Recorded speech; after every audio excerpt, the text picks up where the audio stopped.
how are you? Hope you all are fine and hope your preparation is also going very good. So now we are working on theories of international trade. We have already completed the classical theories of international trade, right? So from today onwards we are going to discuss the modern or fame-based theories of international trade. So these are the theories comes under the modern theories. The first one, factor proportion theory, country similarity theory, product life cycle theory, theory of global strategic rivalry, and last one, theory of competitive advantage. These are the theories comes under the modern or firm-based theories of international trade. Okay. So when we discussed the Ricardian theory of comparative cost advantage in the last lecture, we have seen that according to that theory, trade between the countries would happen due to the differences in comparative cost advantage.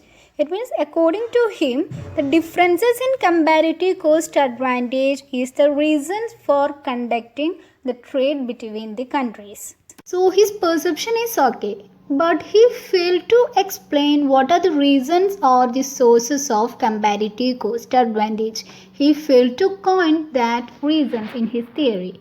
But two Swedish economists named Elie Heckscher and Bertil Ohlin solved this question in their theory, Heckscher-Ohlin theory. So today we are going to discuss Heckscher-Ohlin theory of international trade.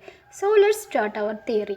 Heckscher-Ohlin theory was propounded by two Swedish economists named Elie Heckscher and Bertil Ohlin. Okay. And this theory is also known as factor endowment theory and factor proportions theory.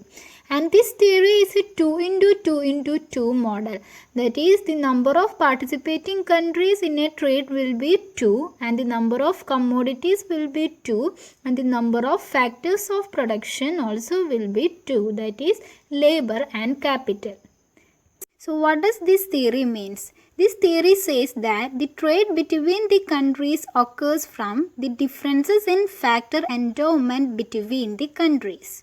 That is, according to this theory, the differences in factor endowment between the countries is the reason for trade.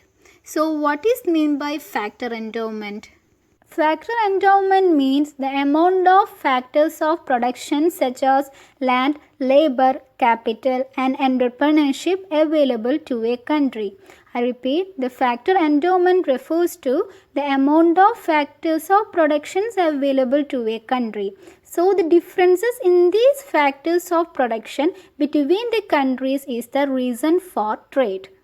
This is the basis of Heckscher-Ohlin theory. Okay, and these differences in factor endowment between the countries is the source of comparative cost advantage. Okay, so let's explain this theory.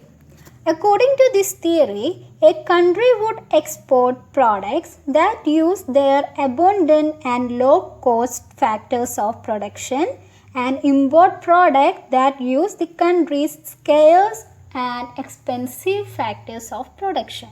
I repeat, a country would export products that use their abundant and low-cost factors of production and import products that use the country's scarce and expensive factors of production.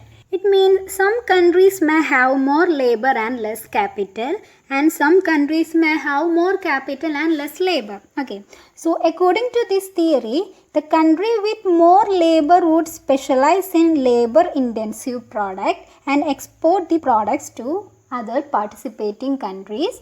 Similarly, the country with more capital would specialize in capital intensive product and export these products to labor intensive countries. Okay, so this is what this theory means.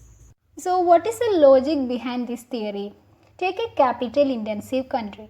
A capital intensive country will be flooded with more and more capital than labor. So the more and more capital means the more and more supply of capital. So this increase in supply of capital will result in decrease in price for the capital intensive products. Similarly, in a labor intensive country, the more and more supply of labor will leads to lower price for the labor intensive products. Okay. So this differences in relative price of two commodities because of the differences in factor endowment between the countries will result in trade. This is the logic behind the Heckscher-Ohlin theory.